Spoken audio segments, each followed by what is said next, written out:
Soldados sobre matar, lutar e morrer.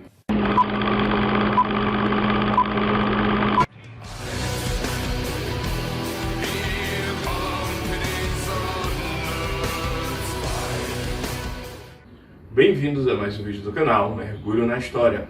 Eu sou o Figueiredo e no vídeo de hoje vou falar sobre esse livro que traz o tema da Segunda Guerra sobre uma perspectiva muito peculiar, tá bom? Então é importante que eu já fale para vocês que se inscrevam aqui no canal Mergulho na História para acompanhar semanalmente os vídeos novos e fica aqui comigo até o final do vídeo para você entender por que esse livro traz uma perspectiva muito única sobre o tema da Segunda Guerra Mundial. Bom, primeiro eu vou falar sobre os autores desse livro. Os autores desse livro, ele foi escrito por dois autores, um historiador e um psicólogo. Então, é justamente esse casamento entre essas duas formações que traz uma perspectiva muito única sobre como esse livro ele é construído. Bom, primeiramente eu vou explicar aqui algo que é muito importante para vocês entenderem por que essa perspectiva é muito única. Bom, durante o início da Segunda Guerra Mundial, que começou em 1939, alguns militares alemães, eles foram presos e levados para o Reino Unido, onde lá permaneceram dentro de celas que foram especialmente desenvolvidas para uma finalidade, qual seja, os prisioneiros alemães estavam lá e sem que eles soubessem, foram instaladas escutas telefônicas, escutas ambientais naquele ambiente e era captado e detectado o som que era produzido durante essas conversas entre os militares alemães presos. E algo que foram várias horas de gravações e esses dois autores do livro, um psicólogo e um historiador, foram até esse arquivo que se encontra na Inglaterra para terem acesso a essas conversas e poderem entender o que passava na cabeça dos militares efetivamente e genuinamente durante a guerra, diferente da maioria dos livros que são contados na perspectiva de pessoas que têm interesse em dar ou prestar algum tipo de depoimento. Aqui não. Aqui é a conversa entre eles. Então, a dinâmica desse livro, ela funciona da seguinte forma. Há sempre um discurso direto entre dois prisioneiros alemães, né? É feita essa conversa. E, em seguida, o psicólogo ele vai analisar o teor dessa conversa e o que eles partem e chegam a conclusões modifica muito aquilo que nós estamos acostumados a acreditar, como por exemplo, os militares eles matam durante a guerra porque tem uma ideologia que quer exterminar outra ideologia, e não é exatamente isso. Os militares na guerra americanos, eles matam pelos mesmos motivos que o inglês mata, que o soldado da União Soviética matava, e como os alemães também matavam. Então, aspectos que costumam ser empregados para explicar a barbaridade dos fatos acabam caindo por terra quando esses dois autores eles se debruçam sobre os conteúdos e aí eles chegam a essas conclusões. Bom, falado isso, eu vou fazer aqui a leitura com vocês, né? Então eu selecionei aqui especialmente alguns trechos que eu julgo interessantes e relevantes para trazer aqui para vocês do canal Mergulho na História. Então se inscreve aqui, que isso é interessante e ajuda muito a quem está produzindo conteúdo. E aí vamos agora fazer a leitura, eu vou ler aqui com vocês, nós vamos ler alguns trechos mais importantes para a compreensão desse trabalho. É um trabalho, repito, muito único, que eles tiveram para chegar a essas conclusões acerca da Segunda Guerra Mundial. Então vamos lá. A constatação. Na página 37, pessoal, eles falam assim, em instituições como afirmado, o marco referencial estabelecido não oferece alternativa. Se isso já vale para soldados em serviço militar, vale também durante a guerra. E um outro tanto em pleno combate. O que ele quer dizer aqui? Quer dizer aqui que as referências que um soldado tinha durante a guerra é completamente diferente de um cenário em tempos de paz. E aquelas pessoas que estão sujeitas a ações de um imperativo coletivo, elas têm diminuído a sua capacidade de percepção e de compreensão do que está sendo feito sobre uma perspectiva moral ou ética. Então, assim, o que é o correto é agir da forma como aquele coletivo espera que ele haja. Aqui na página 58, pessoal, ele traz uma questão muito interessante. E eu vou ler aqui, ó. Mas só na Alemanha a teorias de raças chegou a se converter em um programa político, aliás, um único, com exceção do comunismo, com fundamentação científica. O nazismo não é nada mais do que uma biologia aplicada, dizia Rudolf Hess. E aí o que acontece? Ele traz esse detalhe aqui, pessoal, porque assim, é muito comum que as pessoas busquem sempre olhar que o nazismo ele tinha essa perspectiva de fazer uma higienização racial. Mas é interessante a gente também perceber, quando nós lemos aquela trilogia do professor Richard Evans sobre o nazismo, ele coloca que outros países também praticavam essa engenharia racial, né? Inclusive estados dos Estados Unidos faziam um processo de esterilização compulsória e outros países também, na França, na Inglaterra e não só a Alemanha. Claro que na Alemanha isso foi convertido, como ele menciona aqui, dentro de um programa nacional, e isso foi levado ao extremo, né? E a gente sabe o que isso resultou. Outra reflexão, pessoal, que é interessante, ele fala aqui na página 63, é que é o seguinte: o sentimento generalizado de não estar sob ameaça ou sujeito a nenhum tipo de repressão remonta a um forte sentimento de comunhão, cujo reverso era a demonstração diária da segregação de outros grupos, sobretudo os judeus. Então, dentro da Alemanha nazista, você se identificar como alguém que agredia aos nazistas ou que tinha algerias aos nazistas, fazia com que você fosse gerado, paradoxalmente, né, e até de forma chocante, um espírito de união entre os alemães naquele momento. E aí é uma coisa que ele fala aqui, pessoal, porque é o seguinte, ó, fora do isso aqui, essa parte aqui, pessoal, é muito chocante. Essa parte aqui fala que existia, diferente do que algumas pessoas tentam fazer convencer, que algumas pessoas tentam colocar que as pessoas ali em torno dos campos de concentração não sabiam o que acontecia dentro daqueles campos. Mas isso não é verdade. Inclusive aqui nessa parte ele cita o turismo, né, o turismo da morte. Então, assim, as pessoas que moravam ali no entorno dos campos de concentração, durante aquelas sessões onde eles estavam matando as pessoas, eles, digamos assim, eles cobravam ingresso, exatamente, ingresso, para que as pessoas adentrassem no campo de concentração para assistir aquelas sessões de extermínio e de torturas.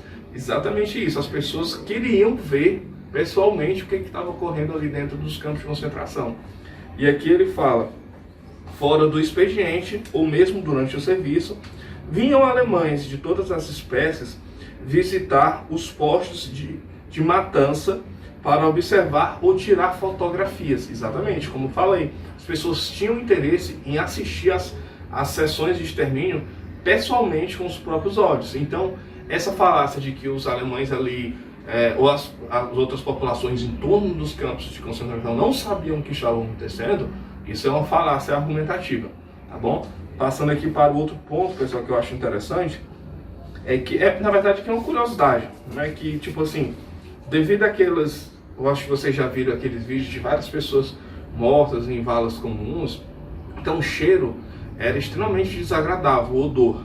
E aí eles jogavam cal com produto químico com o intento de diminuir aquele cheiro de carne humana em processo de putrefação, tá bom?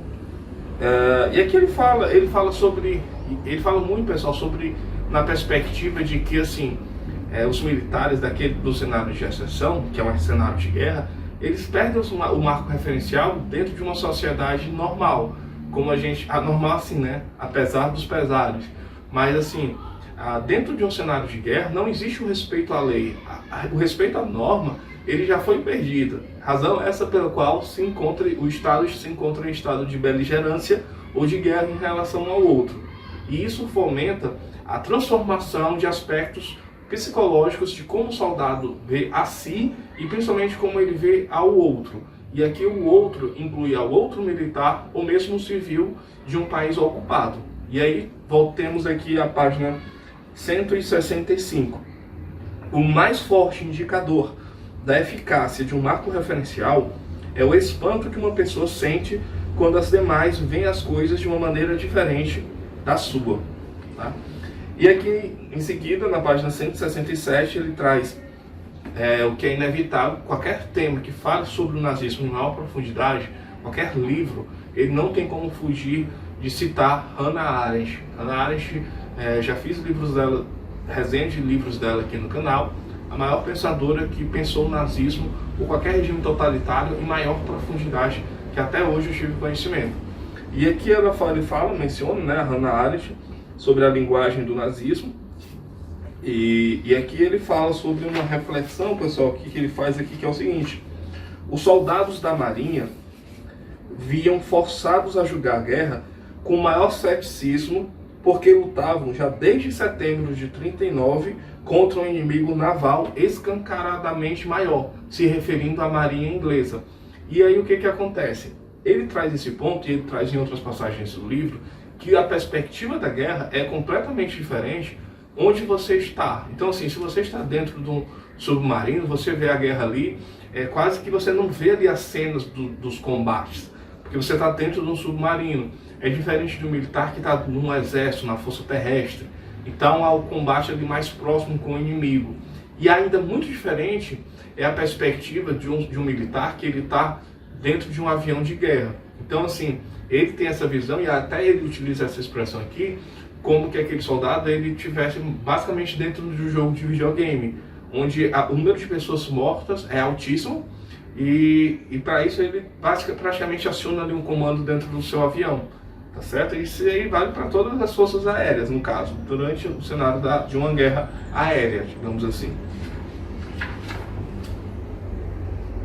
Pronto, ele fala aqui assim, que é interessante, que ele fala assim, ó, do ponto de vista psicológico, faz com que a constatação de ter apostado num líder falso ou num sistema equivocado se transforme automaticamente numa desvalorização pessoal. É por isso que a confiança do Führer perdurou, embora ninguém mais acreditasse na vitória. E aí o que acontece? Ele está se referindo aos episódios já ali por volta da metade de 1944 até maio de 1945, quando já era fato consumado que a Alemanha ela iria ser derrotada e era questão apenas de tempo.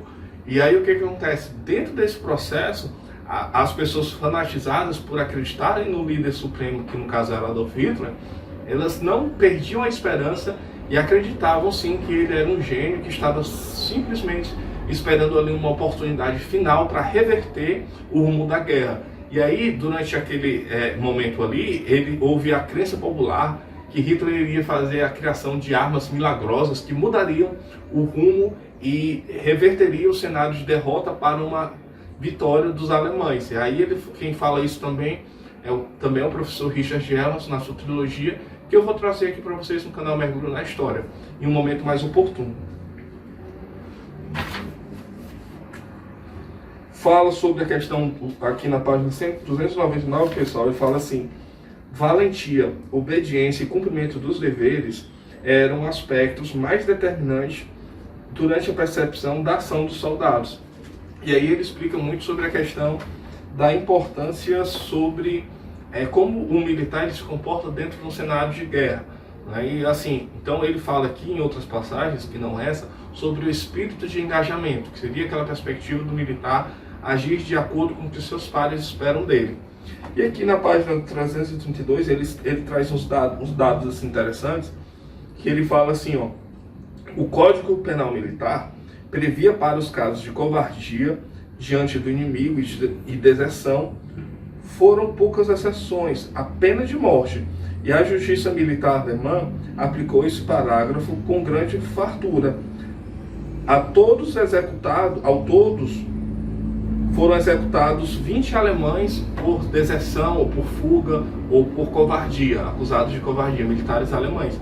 Parece um número alto, mas quando a gente compara com outros exércitos, por exemplo, ele fala que foram 20 mil que foram condenados por deserção ou crime de covardia, números similares aos dos soldados japoneses. Os americanos foram executados apenas 146 soldados.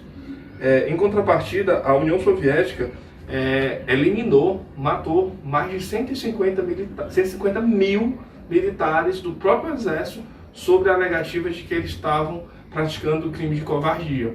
E aí a gente vê a questão de como a União Soviética administrava com mão de ferro o seu próprio exército.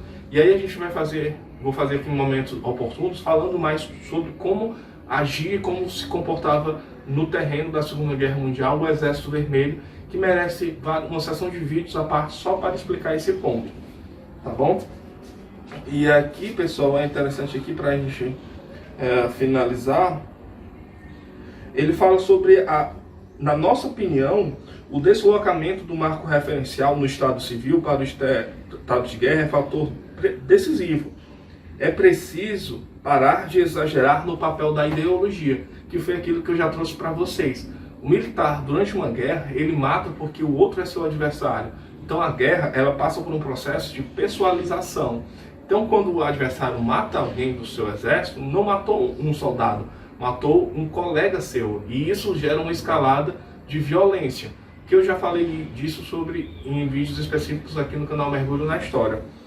Então é isso, pessoal. Eu não vou mais me estender aqui. Eu acho que a leitura é essa, de falar que dentro do cenário de uma guerra, os marcos referenciais, que são aqueles valores que fazem com que o soldado haja, e eu falo soldado, mas eu também estou me referindo à perspectiva da sociedade civil, engajada naquele confronto, ela é alterada quando comparada a um tempo de paz.